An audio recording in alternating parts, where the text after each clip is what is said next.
Spring 2020 left me with an overall good feeling. Not that it was all good, but the shows I enjoyed I really liked, and the ones I didn't I found mostly boring.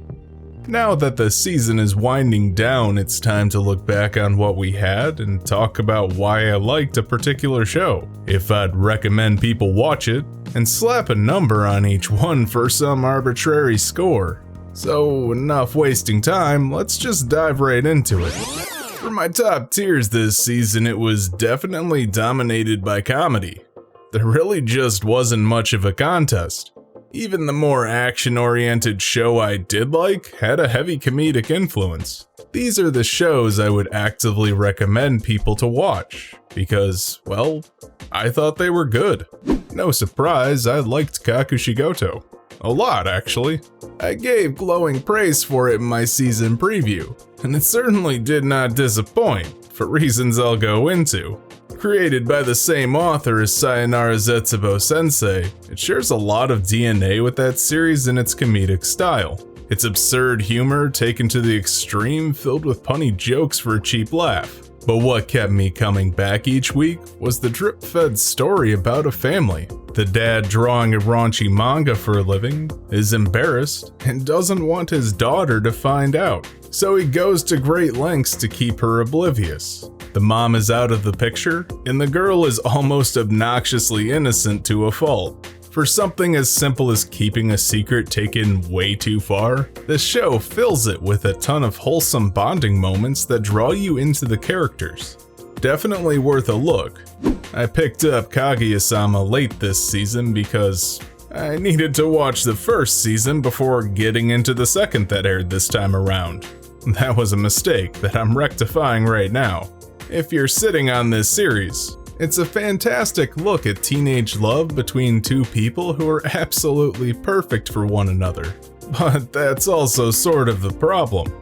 It's not so much a rom-com, but a comedy that's about romance that can still build genuine emotional attachment with the characters and the audience. As while I like the characters, they all have their fair share of horrible traits, showing me the original author wasn't too in love with their characters to make them awful people.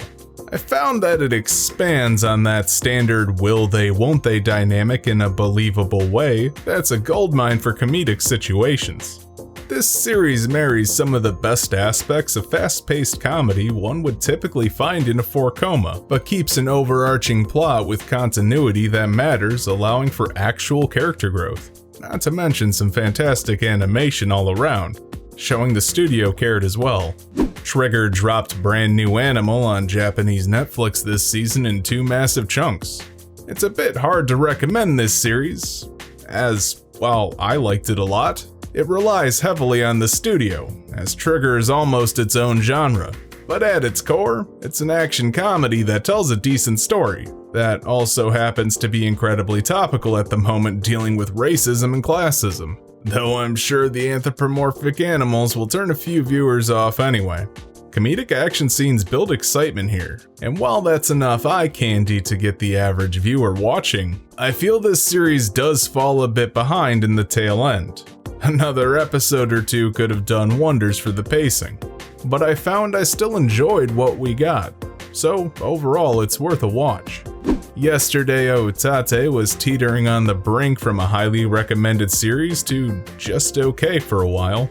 As a relationship drama story, it does a decent job at building its characters, showing you the appeal of their dynamics and establishing the hurdles between them. But when a host of other characters kept butting in to distract the core cast with relationship red herrings, I found it turning formulaic. That was until I noticed it was using the other characters to explore the main cast as people, not just to make the rest of the cast jealous, but to actually reflect on what these characters want in their lives. I feel this one sets up a premise of, these are 4 people who are in love with someone else among them, and it spirals out in a web to show the audience why they should care. And that's a different sort of storytelling not often seen in anime. Toga Kobo's done an excellent job at capturing the emotion felt in many scenes, with some excellent attention to mood and movement. An absolute great series for anyone who likes romance drama. Nami o Kiite Kure was pretty good for what it was. Going into it, I expected more about working in radio, and instead ended up with a pretty nice character piece about a woman trying to find her place in life. It's sort of dark humor, relentlessly fast-paced dialogue, and odd situations grounded entirely in reality sets a nice scene. And I really like the lead too, as she packs a ton of personality with the good and bad balancing out to make her feel pretty damn alive. Overall, a nice slice of life story I would recommend people check out, especially if they're looking for something different that's maybe a bit more mature than what anime typically offers. On to shows I felt could have done better, but ultimately were just okay. If someone told me they were looking at these, I'd give them a conditional recommend so they can set their expectations appropriately. Gotoh Kyouryuu was fine. While it sucks for fans of this series that it was delayed due to the pandemic, what I did see from it wasn't really doing it for me. It felt like this series was struggling to pull more out of a 4 than it reasonably could, by filling so much of the episodes with dead air and almost verbatim live-action retellings while going completely off the rails. And hey, that works, if that's your sense of humor, but I think the initial joke of the manga was juxtaposing the idea of a dinosaur living a normal life with expectations. Not whatever this turned into. This would have benefited a lot more from a 15-minute time slot, and also a lot less stop-motion animation and live-action segments. Kami no To, or Tower of God, whichever you want to call it, was good. I have no problem recommending this to shonen fans because it's a pretty damn good shonen series. However, while I originally really liked it at the start, it fell a bit flat for me when it devolved into typical tropes like a tournament arc, training arc, and other stuff like that. It felt like it was going into some new territory, and instead retreaded the same tired ground that we see time and time again. Which is a shame, since this one had some real potential to be special. Arte was decent for what it was. A simple series about a woman trying to make it against the odds, with a nice twist of slotting it in historical Italy. That sort of gimmick makes a series stand out, but I honestly don't know who I would recommend this series to. It's not a masterpiece that's a must-watch, with it being slow-paced and pretty damn inconsequential. And conversely, it's a hard sell to slice of life fans, as they're more into the usual high school kids doing insert club activity scene. Maybe art students who happen to be into anime? It's less of a problem with the show and more of a problem with the audience. Sad to say, it's too average to be an easy sell, but I did like it. Ascendance of a Bookworm was still good. Now, don't go thinking I didn't like Season 2, as I think I enjoyed it more than Season 1, especially since the series really cashes in on the investments it made early on with excellent pacing. Mine's genuine love for her family comes to mind because I actually bought that due to the series showing her growing to care for them. Honestly, there was just too much competition for the higher spots, and I really think I'm just more invested in this series than others would be. Check it out for one of the better isekai franchises out there. Shachou Battle No Jikan desu is honestly better than most mobile game tie-ins I've seen. It tries its best to have a story, mysteries, and legitimate comedy, but it also feels off.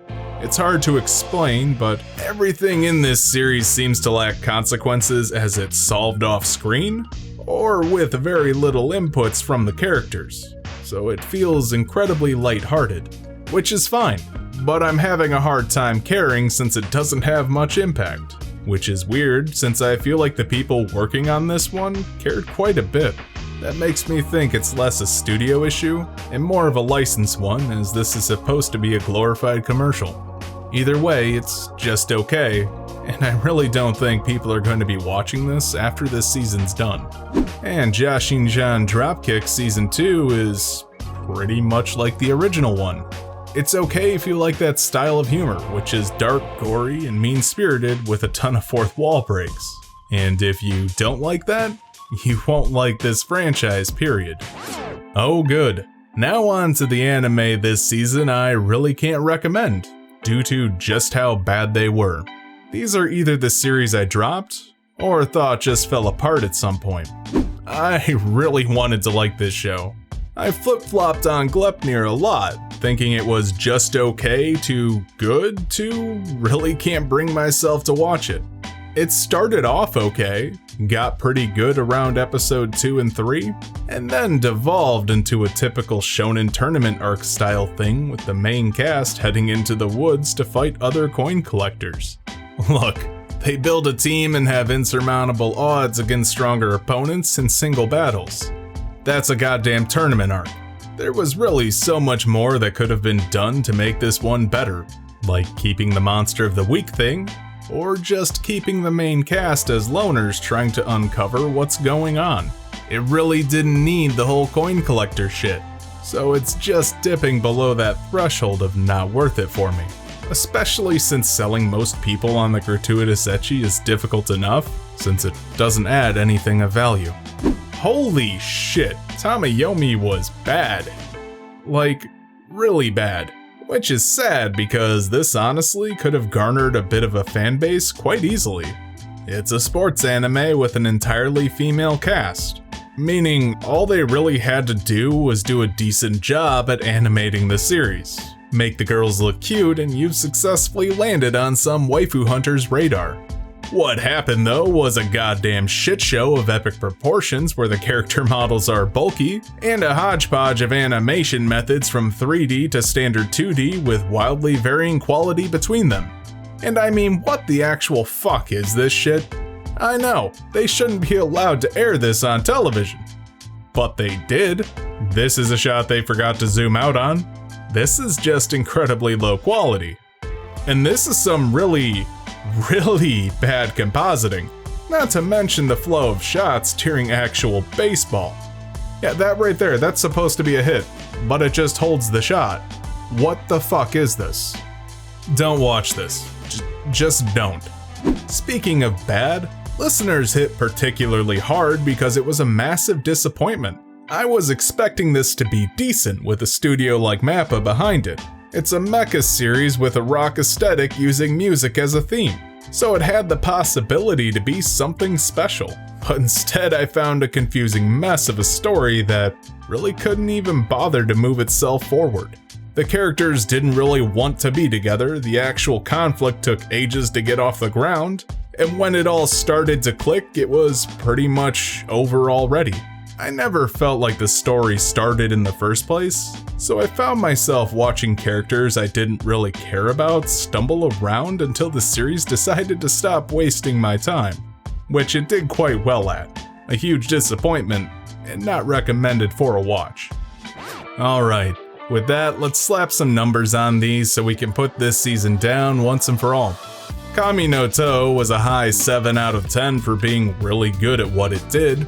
Tamayomi was an easy 1 out of 10 for an abysmal presentation that makes me feel bad for any fans of the source material. Kakushigoto was an easy 8 out of 10 for a nice wholesome change of pace for once. Listeners was a 3 out of 10 for being a directionless mess drowning in ideas. Nami yo Kiite Kure was a solid 7 out of 10 for its unique slice of life story. Arte is a 5 out of 10 for having a nice plot, but not really standing out enough. Ascendance of a Bookworm was a 7 out of 10 for being more of what I liked in season 1. Gotoh Kyouryuu was a 4 out of 10 for stretching itself paper thin. Yesterday Utatte is an easy 9 out of 10 for animation and story working well together. Chacho Battle No Ji desu was a 5 out of 10 for being painfully average despite the chance to be more. Gleipnir was a 4 out of 10 for being borderline pornographic at times and wallowing in shonen tropes. Jashin-chan Dropkick was a 7 out of 10 for being a decent, though controversial comedy. Brand New Animal was an 8 out of 10 for having trouble sticking its landing. Kaguya-sama wa Kokurasetai, Tensei Tachi no Renai Zunosen Season 2 was an easy 9 out of 10 for being a fantastic comedy series that just understands its characters. So that's it. Spring 2020's in the books, and that means we've just got summer to look forward to. So let's hope it can at least manage to be as enjoyable as this one. And I think that'll do it. That'll bring this video to a close. Don't forget to like, comment, subscribe, share, do all the other YouTube stuff that people love to do because apparently that helps the channel grow or something, I guess. I don't really know. What gave you the impression I knew what I was doing? I have a Discord. There's a link down in the description, I guess. You can join there, talk to me, other people. Oh, and there's a Patreon too. You can also click that. I guess vote on what I do next. With summer coming out, the lowest tier does get to vote on what I watch every season, so be sure to check that out. It's only $1. Oh, and speaking of Patreon, I'd like to give a special thanks to Volcarona for their continued support. And yeah, that's it. Thanks for watching. Hopefully you all stay safe and have a good one.